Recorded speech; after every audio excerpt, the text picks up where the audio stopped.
हबीब का कि अगर दिल खराब हो तो नमक हजम नहीं होता, किडनी खराब हो तो पानी हजम नहीं होता, अगर नस्ल खराब हो तो अली हजम नहीं होता।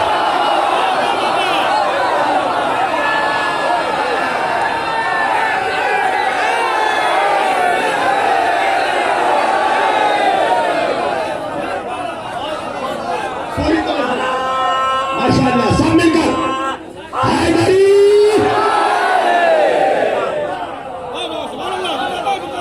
पुश्तैनी हाजमा जिसका खराब हो वो क्या हजम करेगा विलायत अली को?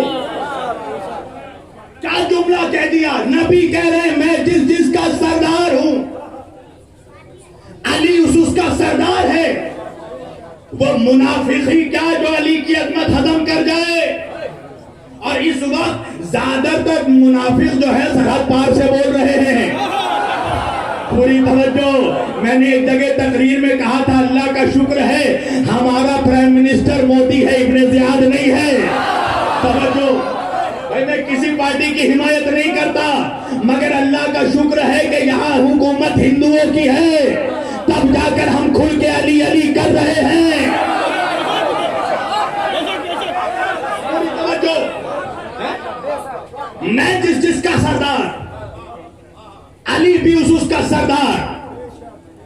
अब मुनाफिक ही क्या जो अजमत अली हजम कर जाए। क़िबला निशान साहब, एक पाकिस्तान से बुढ़ा मुनाफिक बोला। अच्छा, ज्यादातर मुनाफिक इस वक्त सब बुढ़े हैं। पूरी तवज्जो, क़िबला एक बुढ़ा कहने लगा कि इस हदीस के मतन में इख्तिलाफ है। कैसा इख्तिलाफ? कहने लगा एक जंगल में दो शेर नहीं रह सकते। तवज्जो सुनिएगा, तो भाई जब एक जंगल में दो शेर नहीं रह सकते तो एक उम्मत के एक वक्त में दो सरदार कैसे हो सकते हैं? तवज्जो, किसी ने मुझे ये वीडियो सुनाई, क्लिप सुनाई और कहा कि मौलाना जवाब दीजिए। मैंने कहा सुन मेरी जान, अभी यजीदी कारखाने में कोई ऐसा सवाल ही नहीं बना जिसका जवाब हुसैनी ना दे सके। पूरी तवज्जो, पूरी तवज्जो, आखिरी आदमी तक शिकोहाबाद से तारीखी जवाब देने लगा। शब्बीर अली बासी कहने लगे एक उम्मत के दो सरदार कैसे हो सकते हैं? मैंने कहा जाके नबी से बोल। नबी कह रहे हैं अल हसन वल हुसैन सैयदा शबाबिल अहले जन्नत, मेरे दोनों नवासे हसन और हुसैन जन्नत के सरदार हैं। मैंने कहा आप भी नहीं समझा, जब एक जन्नत के दो सरदार हो सकते हैं तो एक उम्मत के दो सरदार।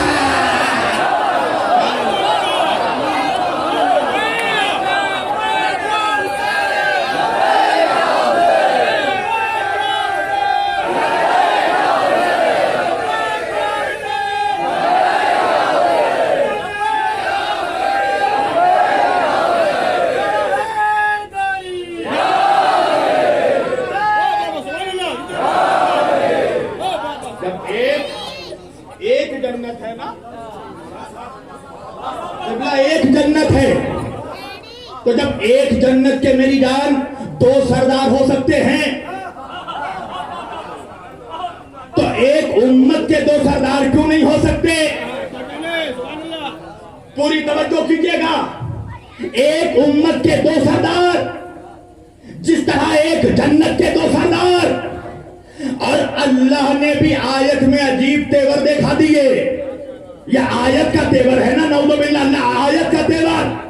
वमा बल्लग़ता रिसालतहू, मेरे हबीब अगर ये ना पहुंचाया तो कुछ ना पहुंचाया, कार्य रिसालत का कोई काम अंजाम नहीं दिया। अच्छा, नबी अब तक क्या पहुंचा चुके थे? नमाज पहुंचा चुके थे, रोजा पहुंचा चुके थे, ज़कात पहुंचा चुके थे, काबा पहुंचा चुके थे, क़िबला पहुंचा चुके थे, कुरान पहुंचा चुके थे। अल्लाह कह रहा अगर ये ना पहुंचाया, जो लोग आज विलायत का टकरार कर रहे हैं ना नमाजों से, पूरी तवज्जो, नमाज का अपना मकाम, विलायत का अपना मकाम, और जब तक विलायत पर यकीन ना होगा नमाज कबूल नहीं हो सकती। भाई दलील दूं, अगर नमाज में शक आ जाए, शक्कियात नमाज, तो शरीयत कहती है नमाज खराब हो जाती है। उसका बाद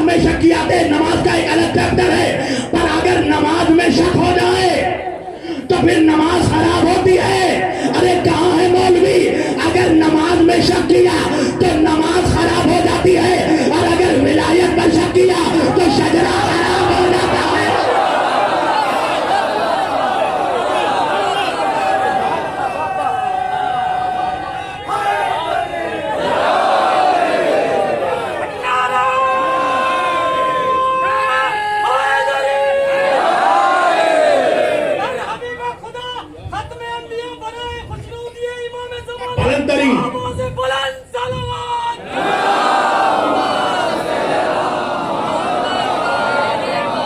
नमाज में शक किया तो तेरी नमाज खराब होगी, विलायत पर शक किया तो तेरा शजरा खराब होगा। अगर नमाज में शक हुआ तो इलाज यहीं पर होगा, सजदा सहू करोगे करो वो करो। नमाज में शक किया तो इलाज यही होगा, विलायत में शक किया तो इलाज जहन्नम में होगा। एक बाबा से बुलंद सलावत पढ़े सब मिलकर मोहम्मद वाले मोहम्मद का।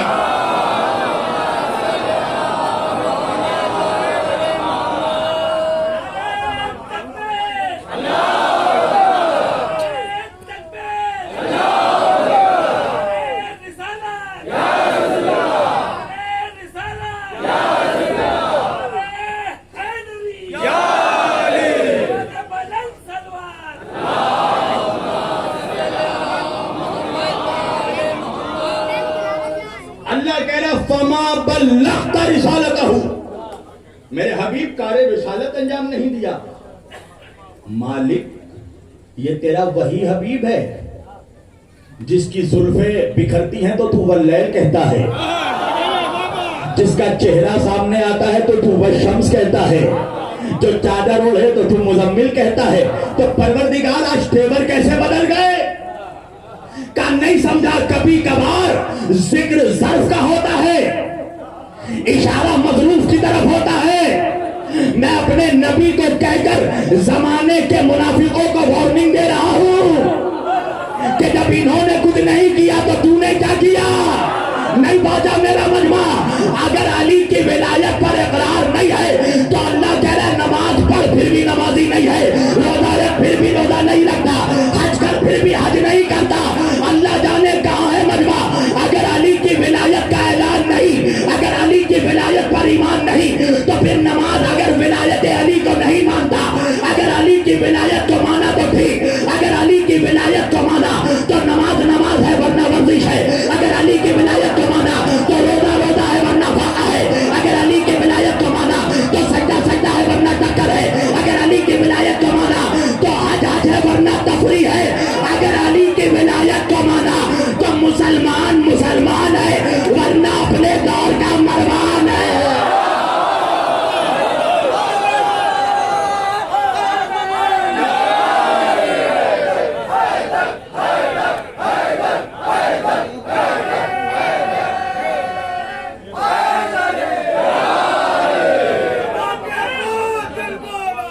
अली मौला, सब मिलकर सब मिलकर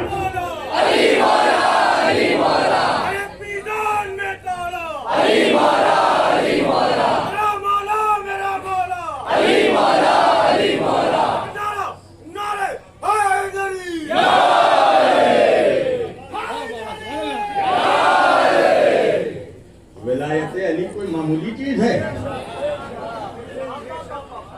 आज पाकिस्तान में बैठकर चंद मुनाफिक कह रहे हैं नऊज़ु बिल्लाह ये दहशतगर्दी है? इसको अजानों से हटा दिया जाए, जहां पर ही हमारी अक्सरियत हो वहां अली वलीउल्लाह ना लगे। खबरदार ऐसा ना करो, वरना जहां पर दुनिया में मुसलमान अक़लियत पर है तो जितने गैर मुस्लिम है वो ला इलाहा इल्लल्लाह पे पाबंदी लगा देंगे। पूरी तवज्जो। मैंने जो बात कही है रात में बैठकर सोचिएगा मैंने क्या कहा। एक सलावत पढ़िए सब मिलकर मोहम्मद वाले। बहुत बड़ा जवाब दे दिया मैंने।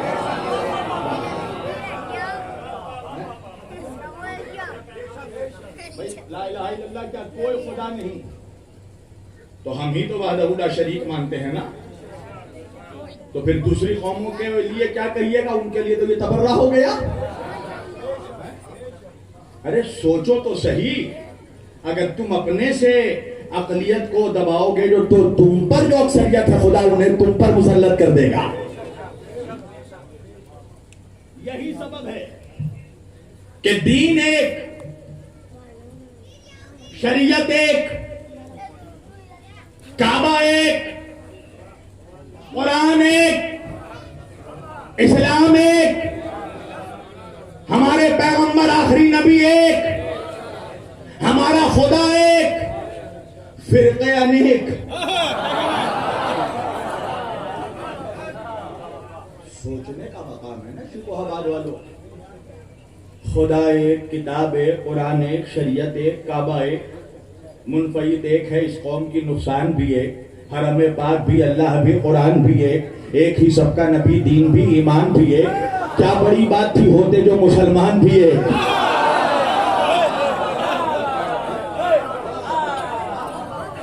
काबा एक, किबला एक, शरीयत एक, कुरान एक, फिरके 73, और जिसके पास जाइए उसी के पास जन्नत का रिजर्वेशन मौजूद है। तो जन्नत का कोटा तो सब लिए बैठे हैं। तो बिला आज के मुशरिकों के लिए तो परेशानी हो गई मेरी जान है? पहले का 1400 साल पहले का मुशरिक जब मुसलमान होता था तो कोई दुश्वारी नहीं थी।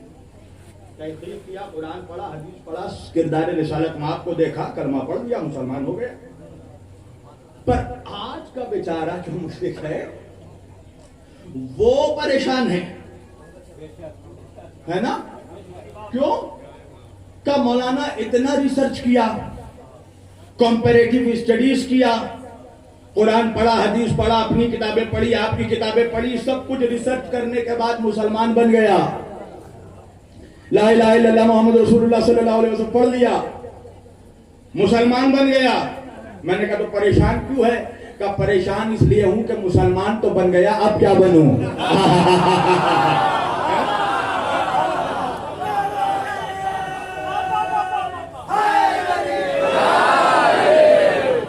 अब क्या बनूं? शिया बनूं, सुन्नी बनूं, वहाबी बनूं, बरेलवी बनूं, देवबंदी बनूं, हनफी बनूं, क्या बनूं? तवज्जो कीजिएगा। तो भाई किसका फिरका हक पर है? शायद एक जुमला मैंने कभी कहा था, आज मेरा बच्चा बता रहा था, इससे कहा गया कि मौलाना से कहिएगा पुरानी बात ना पढ़ें, सब कुछ नया पढ़ें। तो मैंने सोचा आज कुछ नया पढ़ दूं कि बद्र में एटम बम मारा गया था अबू लहब पर। अब और नया क्या लाएंगे हम? यही तो होगा है? भाई हमारे पास तो सब कुछ पुराना ही है मेरी जान, नया तो कुछ नहीं है। हाँ, पुरानी बातों को नए अंदाज में पढ़ सकता है शब्बीर वारसी। पूरी तवज्जो। अब दीन एक, शरीयत एक, काबा एक, किबला एक, फिरके 73, और ये पेशनगोई खुद नबी कर चले गए।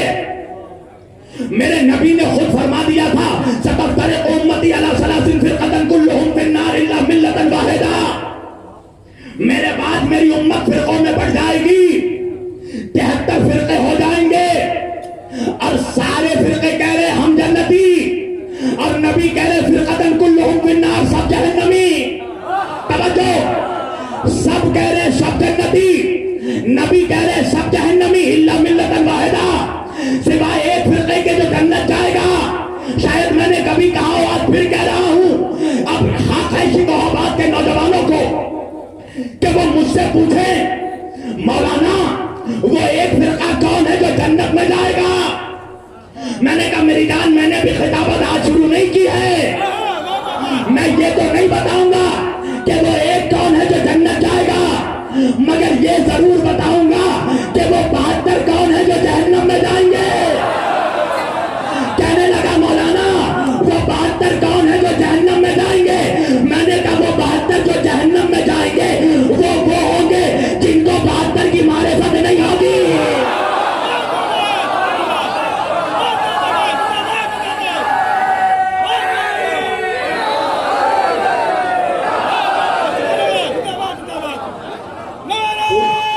सब मिलकर माशाल्लाह, मौला ही नारा।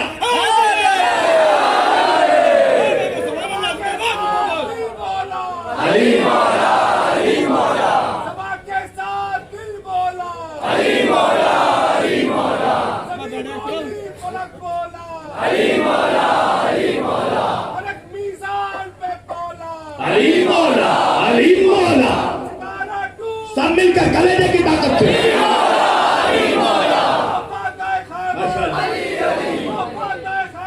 अली अली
इतना तो मैं जानता हूं कि वो 72 जो जहन्नम में जाएंगे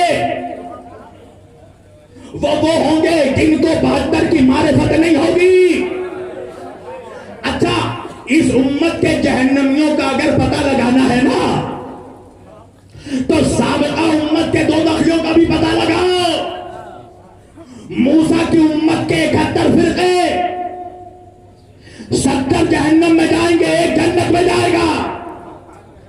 ईसा की उम्मत के 70 फिरके, ईसा की उम्मत के 72 फिरके 71 जहन्नम में जाएंगे, एक जन्नत में जाएगा। और मेरे नबी की उम्मत के 73 फिरके 72 जहन्नम में जाएंगे, एक जन्नत में। वजह क्या है?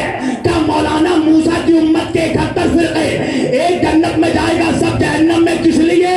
क्या इसलिए कि उन्होंने मूसा को तो माना मगर मूसा के बताए हुए ईसा को नहीं माना। अरे अल्लाह जाने कहा है शिकावत। मूसा को तो माना, मूसा तवज्जो सब मिलकर हैदर हैदर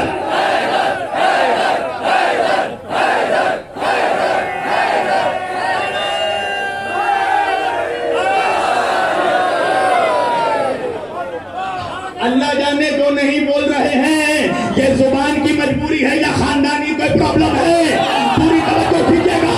मूसा की उम्मत के सारे जहन्नम में जाएंगे इसलिए कि मूसा को तो माना, मूसा के बताए हुए ईसा को नहीं माना। ईसा की उम्मत के सारे जहन्नम में जाएंगे इसलिए कि ईसा को तो माना, ईसा के बताए हुए मुस्तफा को नहीं माना। और मुस्तफा की उम्मत के सारे जहन्नम में जाएंगे इसलिए कि मुस्तफा को तो माना, मुस्तफा के दिखाए हुए मौला को नहीं माना।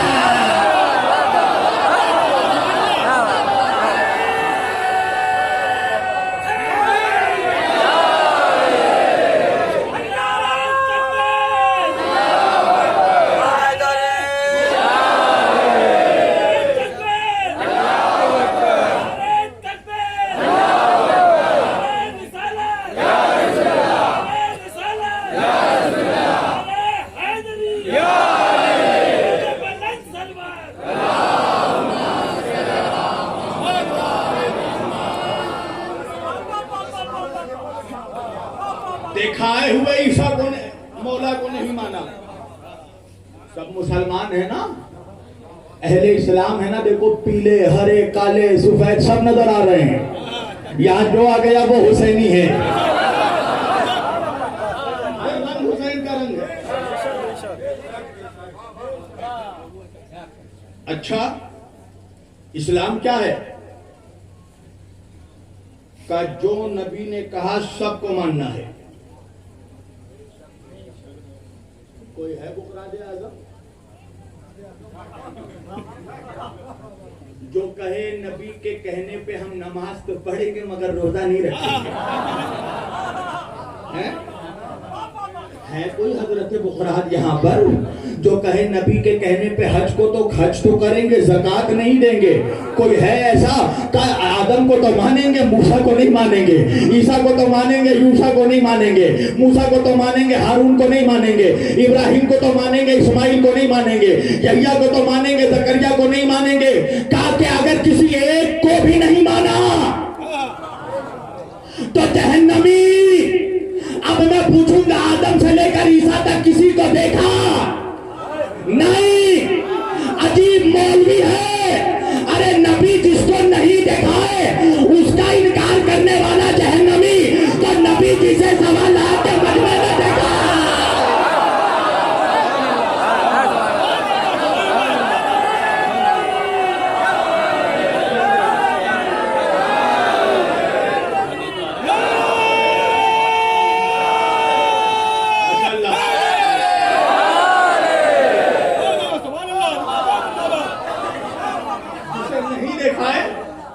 उसका मुनकिर जहन्नमी, तो जिसे दिखाया। अब समझ में आया उम्मत में अंधों की तादाद क्यों बढ़ रही है। अच्छा, कोई परेशान ना हो, मैं शुरू से अटैकिंग खेलता हूं। हाँ, इसलिए कि जंग फकत डिफेंस से नहीं की जाती। जंग में डिफेंस और अटैक दोनों जरूरी है। हमारे बुजुर्गों ने अटैक भी खेला होता तो मौलवियत गालिब नहीं आती। तवज्जो। अच्छा, मौलवियत से मुराद समझ रहे हो ना? वो मौलवियत के जिनके गलों से अली नहीं उतरता। ये तो हमारे सरों का ताज है। नहीं, आजकल भैया कहा कुछ जाता है, समझा कुछ और जाता है। कल मैं एक डीएनए के ऊपर एक रिवायत पढ़ रहा था इलाहाबाद में कि 1400 साल पहले मौला अली ने डीएनए टेस्ट करने का फॉर्मूला दिया था।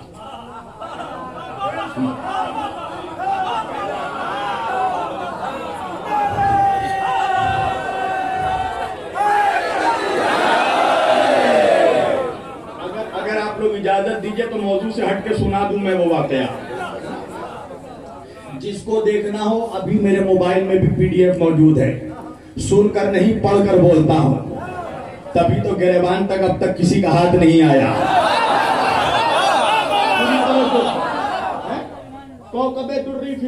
अली इब्न अबी तालिब मुल्ला साले कशफी अल सुन्नी अल हनफी अल तिरमिजी, तकरीबन सफे नंबर 526 या 536 अभी मेरे मोबाइल में मौजूद है। उतरूंगा और देखना चाहो तो दिखा दूंगा।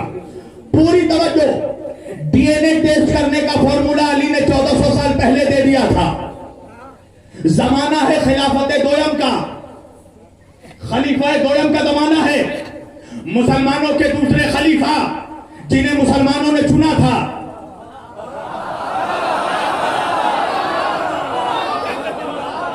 तारीख पढ़ दिया है मैंने, तुम सलावत नहीं पढ़ रहे हो। पढ़ो मोहम्मद वाले मोहम्मद का।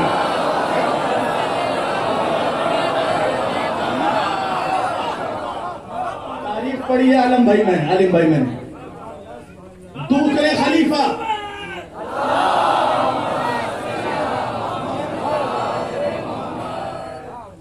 अपने तख्त पर बैठे हैं। दो नौजवान आए और दोनों का दावा यह था कि फला शख्स हमारा बाप है। अच्छा, उस जमाने में किसी और को बाप बनाना जुर्म भी नहीं था।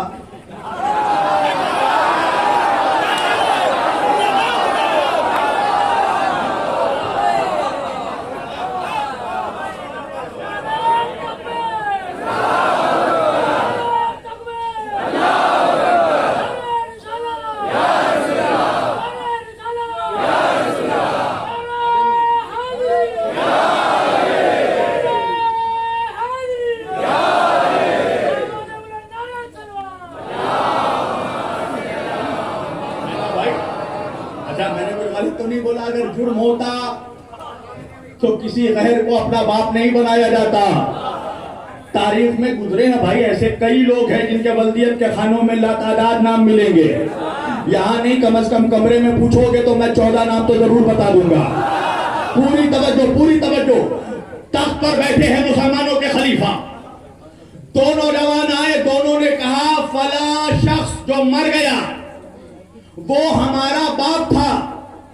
अच्छा, दोनों ने क्यों बनाया बाप? इसलिए कि बहुत अमीर था, मालदार मुर्दा था, तवज्जो तवज्जो है, दौलतमंद था। तो दोनों ने अब्बा इसलिए बना लिया कि उसकी जायदाद के वारिस हम हैं, उसकी जायदाद हमें मिल जाए। तो खलीफा वक्त ने कहा कि तुम दोनों के पास कोई गवाह है? तो दोनों कहने लगे कोई गवाह तो नहीं है। खलीफा ने कहा कि फिर फैसला कैसे होगा? कि आप मुसलमानों के खलीफा हैं, हमें यकीन है कि आप बगैर गवाह के फैसला सुना देंगे। तवज्जो, खलीफा भी परेशान हो गए और रिवायत तारीख लिखती है कि उसी दरबार में हजरत अम्मार यासिर मौजूद थे। अरे अम्मार यासिर का नाम सुन के तुम्हें तो मचल जाना चाहिए, मुनाफिकों के कलेजे में छुरी चल जाती है अम्मार का नाम सुनकर। इसलिए कि नबी ने कहा था ना, अम्मार तुझे एक बागी गिरोह कत्ल करेगा। अम्मार उन्हें जन्नत की तरफ बुलाते होंगे, वो अम्मार को जहन्नम की तरफ बुलाते होंगे। पूरी तवज्जो। अम्मार यासिर अपनी जगह से उठे। एक मर्तबा अम्मार यासिर ने कहा, ए खलीफा वक्त, मैंने नबी से एक हदीस सुनी है जो मुझे याद आ गई।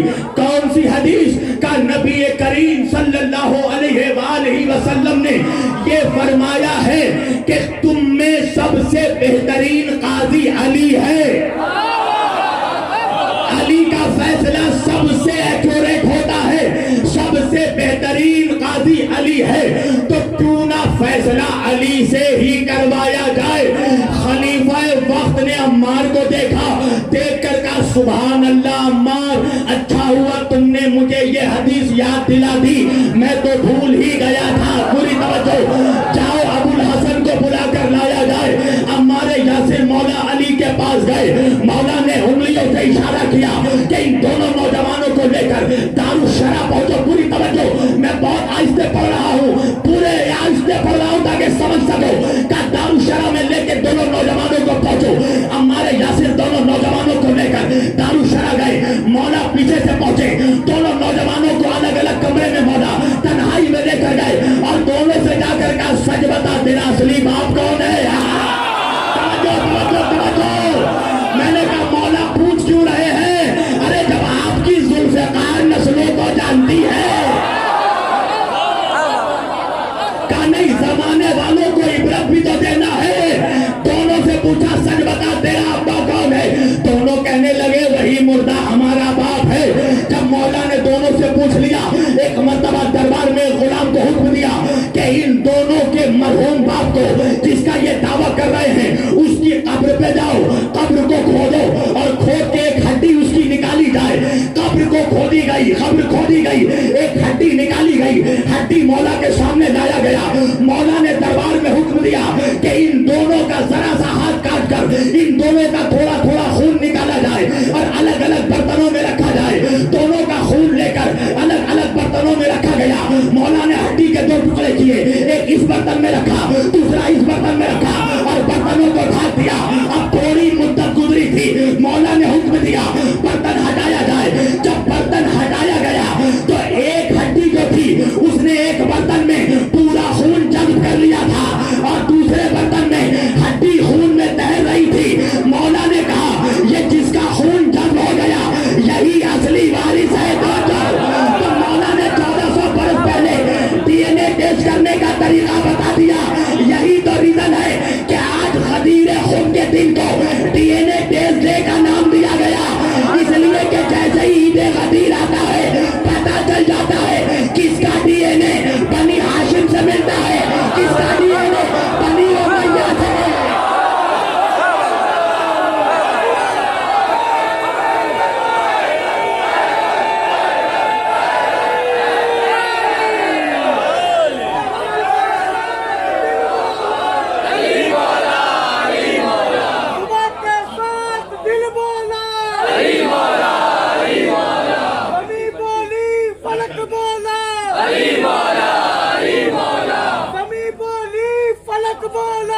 अली मौला, अली मौला, कहीं पहला कहीं चौथा, अली मौला, अली मौला,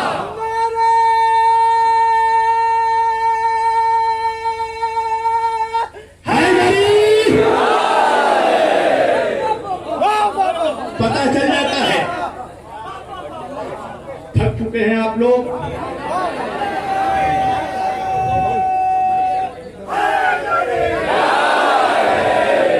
दाएं बाएं पीछे कल्बे लश्कर सब तैयार हैं। इसलिए कि अली की अजमत ना थक करके सुनना चाहिए, ना शक करके सुनना चाहिए।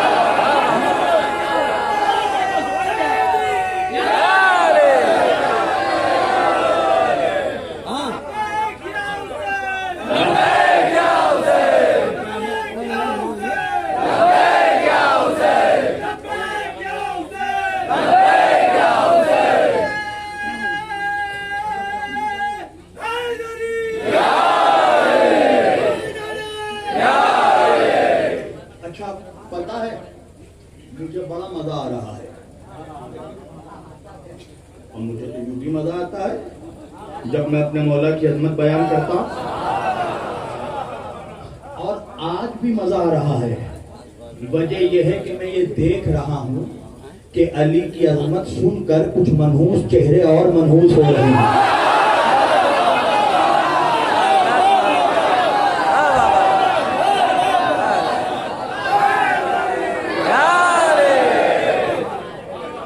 जो मनहूस है वो समझ गया।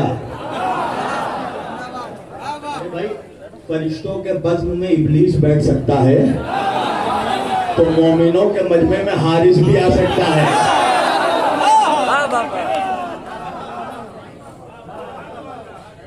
अली ने, बस मैं भी बहुत जल्दी जल्दी समेटने लगा हूं। खजाने वहीं लुटाए जाते हैं जहां लेने वालों को कद्र हो। पूरी तवज्जो, बहुत जल्दी समेटने लगा। मैंने पहले कह दिया था, जबरदस्ती का खतीब नहीं हूं मैं। अली ने 1400 बरस पहले डीएनए का टेस्ट करने का फॉर्मूला दे दिया है। हाय हाय हाय हाय हाय, काश मुसलमान आ जाता अली की चौखट पर। नहूसत मुकद्दर नहीं बनती, जहालत नसीब नहीं बनता। इतने फिरके हो गए, 73 फिरके, और जिसके पास जाइए वही जन्नती।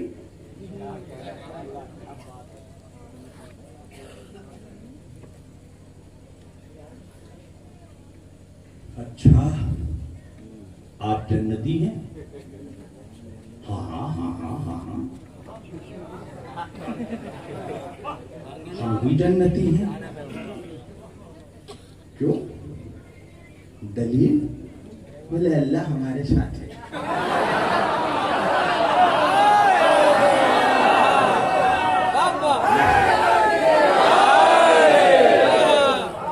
बस आ गए वो आखिर तक, अल्लाह हमारे साथ है।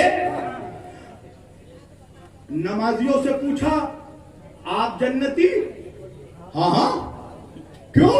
अल्लाह हमारे साथ है। रोजेदारों से पूछा, आप? हम भी जन्नती, अल्लाह हमारे साथ है। हाजियों से पूछा, आप? हम भी जन्नती, क्यों? अल्लाह हमारे साथ है। ज़कातियों से पूछा, आप? का हम जन्नती, क्यों? का अल्लाह हमारे साथ है। मैंने कहा मुल्ला से नहीं, अल्लाह से ही पूछूंगा, अल्लाह तू किसके साथ है? का इन्नल्लाह मअस साबिरीन।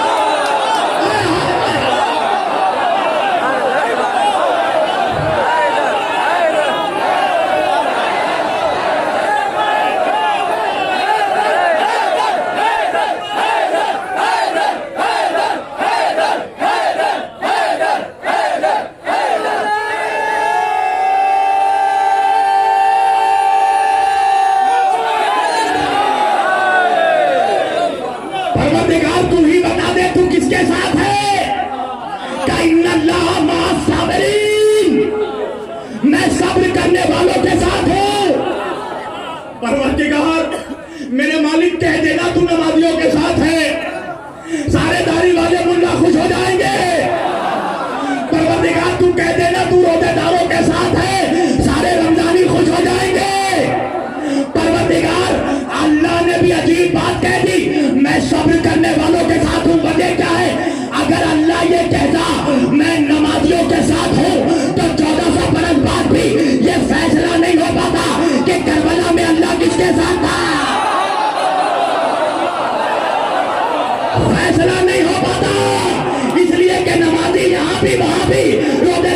भी वहां भी, हाजी यहाँ भी वहां भी।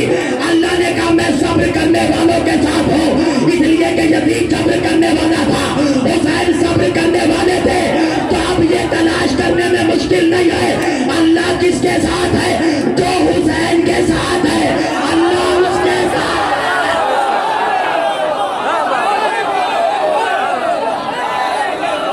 सब मिलकर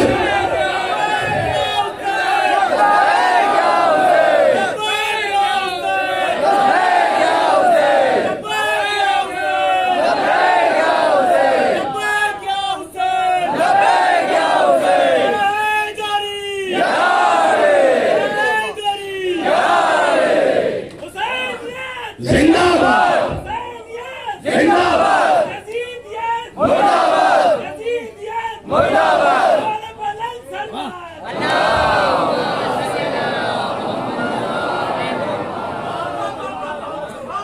अब किस बात की दुश्वारी। अल्लाह उसी के साथ है जिसका इस्लाम हुसैन के साथ है। इसलिए कि करबला के बाद इस्लाम दो हिस्सों में बट गया, मुसलमान दो हिस्सों में डिवाइड हो गए, एक हुसैनी एक यजीदी। कोई फिरका नहीं हुसैनी या यजीदी। तो पता कैसे चले कौन हुसैनी कौन यजीदी। तवज्जो, पता कैसे चले देख लेना।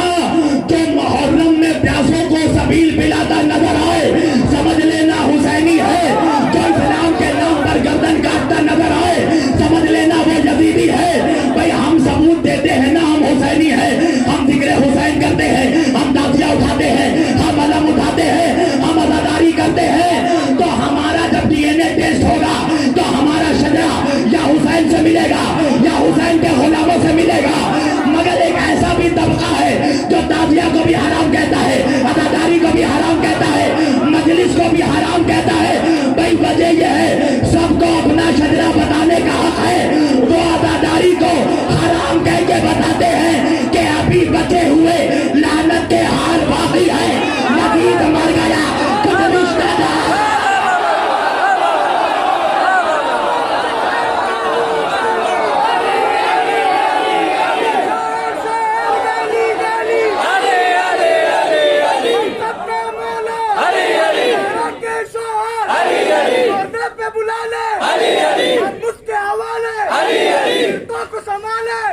जिब्रील के टीचर, इमरान के बाबा, असगर के दादा, मिंबर की ज़ीनत, मजलिस की ज़ीनत, मस्जिद की ज़ीनत, काबे की ज़ीनत, मजलिस की ज़ीनत, मेहनत चिल्लाई, मैं लुट गई बाबा।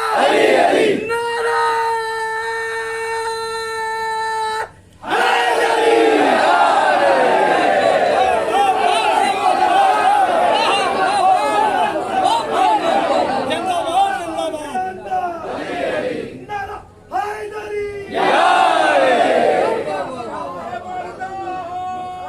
माशाअल्लाह माशाअल्लाह।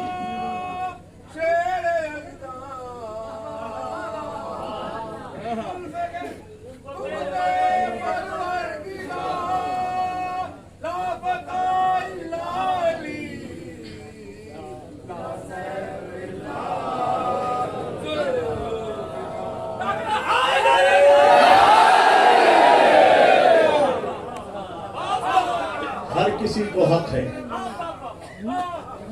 कि वो अपना शजरा बताए। समेट दी मैंने गुफ्तगू, वो फतवा लगाकर बताती।